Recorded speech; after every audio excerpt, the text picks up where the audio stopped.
আচ্ছা একটা মহিলা আবার ক বুঝছি না আমি ঘটনাটা। মনে করো যে হ্যাঁ এই জায়গাটার মাঝে মসজিদটা করার আগে বা মসজিদ বলতে এই বাড়িটা করার আগে কি হয়েছিল, মানে বাড়িটা যে সময় করবো এই সময় এমন দেখছি অনেক জাট টার জঙ্গল টঙ্গল সব কিছু কবরস্থানের উপরে। বাড়িটা করার আগে কি স্বপ্ন দেখছিল, মানে যে সময় বাড়িটা দরতাছিল বাড়িটা কি স্বপ্ন করার দেখছিল? আগে বলছে যে বাইরে করিস না, এন্দা আমার ঘোরা চলাচল করবো, ঘোরা চলাচল করবো না, আমি এন্দা ঘোরা লইয়া যাই এন্দা গুনিয়া করতে না। আর এই বুটটার যেভাবে জন্ম হয়েছে, ভূত বলতে কিছু না, জিন কইতে হবে। এটা ভূতই আমরা বলি এটা। আচ্ছা বুটটার যেভাবে জন্ম হয়েছিল, একদিন আমরা এক মহিলার ঘরে জন্ম নিয়েছিল এটা। তারপর দেখতে পেলো যে সে রাক্ষস হয়েছে। তারপর এই জন্ম নেওয়ার প্রথম রাতেই সে মানে খাটের তলায় গিয়ে, আচ্ছা এই বুটটা জন্ম নেওয়ার পরে প্রথম দিনই রাত্রে মানে খাটের তলায় যাইয়া মুরগি খাইছে, মুরগির বাচ্চা খাইছে। একটা বাচ্চা যদি মুরগির বাচ্চা খায় এই মানে ঘটনাটা কেমন? তারপরে এটা কি নাম হয়েছে, এই বুটটার নাম কি দিছে সবাই? এই বুটটা মইরা যারা, তারপরে এটা একটা কবিরাজ আমার আনা জানা যারা কবর দিয়ে হয়েছে এটারে। ও মানে একটা কবিরাজ যায় না পরে জানাজা না পড়ায়া এটারে কবর দিয়ে লাইছে, হ্যাঁ দাফন করা হয়েছে। তারপর মনে করো তোমার যে অনেক বছর পরে, প্রায় 10 বছর পরে এই বুটটাকে একটি, ওই বিল্ডিংটা যে বানাইছিল ওই বিল্ডিংটার মধ্যে কি হয়েছে? বিল্ডিংটা পরে এই বিল্ডিংটা ছিল একটি দূষিত মানে কি খারাপ জায়গা, ভয়ানক জায়গা, খারাপ জায়গা না? এই বিল্ডিংটার নিচে অনেক কবরস্থান আছে। এই বিল্ডিংটা তৈরি করার সময় একটি টিউবওয়েল স্থাপন করা হয়েছিল, একটা কল আর কি। হ্যাঁ কল, টিউবওয়েল। তো কলের পরে কল করছে, কি সমস্যা হয়েছে কোনো? এই কলটা ডাবানি মানে স্থাপন করার সময় স্বপ্নে দেখিয়েছিল যে বুটটা বাড়ির মালিককে দেখাইছে যে এই জায়গাতে ঘোড়া নিয়ে যাবো। হ্যাঁ কইছে এখান দিয়ে আমি আমার ঘোড়া নিয়ে চলাচল করব, এই জায়গা তোমরা অন্য জায়গায় টিউবওয়েলটি স্থাপন করো এখান থেকে উঠে। তারপর বাড়ির মালিক বিশ্বাস করলো না।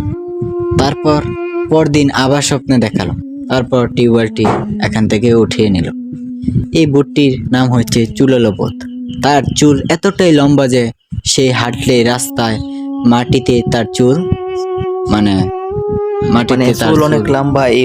এই লোকটা মানে এটা চুল এটা এখন তো কারা কারা দেখছে, অনেকেই হয়তো আমাদের গ্রামের অনেক মুরব্বী তারা দেখেছে, মানে অনেক এখনো কিটা আছে, এখনো কি প্রায় সময় এখনো আছে এটা, কিন্তু এখন বেশি এটার পাত্তা পাওয়া যায় না। আগে অনেক ভয়ানক আছে জায়গাটা, কিন্তু এখন তো মানুষের চলাচলে জায়গাটা অনেক ইয়ে হয়ে গেছে, এখন বেশি তাকে দেখা যায় না।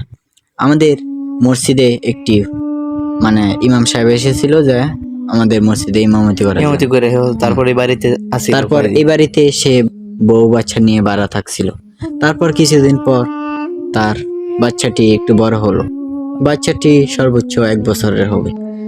তারপর মনে করো যে তোমাদের ওই বাচ্চাটা একদিন তার বাবা শুনতে পেল যে ছাদের উপর কে জানি ফুটবল খেলছে, যেমন মানে অনেক হুজুরে যেন থাকতো, হ্যাঁ যে বাচ্চা নিয়ে থাকতো। তো উপরে ছাদের উপরে রাতে হলে মানে খেলাধুলার মতো শব্দ হইতো, যেমন ফুটবল খেলতেছে। আবার সিঁড়ি দিয়ে যেমন এই যে নূপুর পরে বাজনা বাজে, মানে ঘোড়ার পায়ের শব্দ, আবার ঘোড়া দৌড়াতো, এরকম শব্দ হতো। তারপর হুজুর একটু আতঙ্কের হলো। তারপর বাড়ির মালিককে জিজ্ঞাসা করলো যে এখানে এরকম কি ঘটেছে, আগে কোনো সমস্যা ছিল? তারপর বাড়ির মালিক বলল না, এখানে কিছু হয়নি। সে মিথ্যা বলল, কিন্তু এখানে এই ঘটনাটি সত্যি, পুরো সত্যি। আমাদের গ্রামে অনেক মানুষের সাথে এই বুটটি দেখা দিয়েছে। এই বুটটি 7টা ধরনের রূপ ধরতে পারে, অনেক জাতে, যেমন সাপ, আরো অনেক ধরনের রূপ ধরতে পারে। এই বুটটা মূলত এখন কি বলবো, এই বুটটা যে আমি আপনাদের বলি, এই বুটটা যখন জন্ম হয়েছিল তখন মনে করেন সর্বপ্রথম দিন যেদিন জন্ম হয়েছিল তার মায়ের কোলে জন্ম হয়েছিল, কিন্তু সে মানুষ হয়নি, সে রাক্ষস হয়েছিল। কিন্তু কি কারণে তার মা তখন বুঝতে পারে নাই যে এটা আসলে কেন হয়েছে? তার মা এটা বুঝতে পারেনি, তার মার সাথে কেন এটা হয়েছে এটা সে বুঝতে পারে না। তারপর তাকে আনা জানা যায় যখন দাফন করা হয়, যে এটা কিছুদিন পর এই ভূতের রূপান্তরিত হয়। তারপর একদিন আবার আমাদের গ্রামে কিছু সংখ্যক লোক মিলে, বন্ধুরা মনে করো যুবক ইয়াং ছেলেরা আড্ডা দিচ্ছিল একটি রাস্তার জারের পাশে বসে। তারা ফোন টিপছিল। এই মুহূর্তে কে জানি একটি ছেলেকে যে থাবড়া দিয়েছে। তারপর সে বাড়িতে চলে গেল। এই ঘটনা তার বাবা মাকে বলল। তার বাবা মা তারপর তাকে কিছু বলল না। তারপর রাত্রে তার শরীরে প্রচণ্ড পরিমাণে জ্বর এসেছিল। তারপর মনে করেন এই যে আমরা যে কবিরাজ বলি, তার বাবা মা তাকে কবিরাজের কাছে নিয়ে যাওয়ার পর যা বলল, কেউ তাকে 5 আঙ্গুলে হারবা দিয়েছিল। তারপর তার মা বাবা এই ঘটনাটির কথা বলল।